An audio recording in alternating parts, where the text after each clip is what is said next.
moi personnellement, Jeux des îles représente un grand événement et pour moi, c'est mes Jeux olympiques à moi. Quand vous avez fait un effort, que vous avez quand même transpiré et que vous êtes sur la plus haute marche du podium, et là, il y a l'hymne national.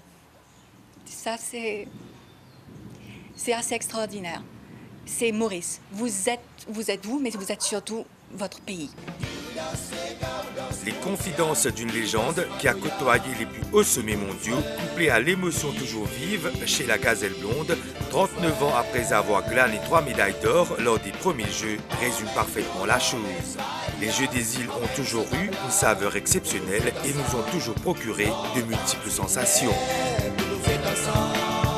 Il faut savoir que c'est à l'initiative de la Réunion que les Jeux ont commencé. C'était vraiment des Jeux qui allaient réunir les îles, mais dans une ambiance de franche camaraderie.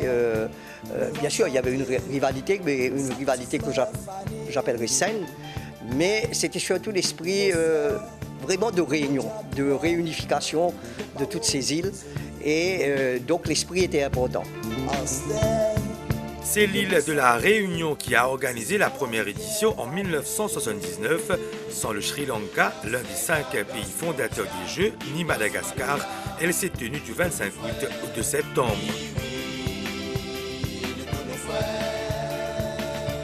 A noter que depuis 1979, les Jeux ont fait escale dans la plupart des îles. Le 10e rendez-vous est déjà fixé, ce sera en juillet 2019 à Maurice.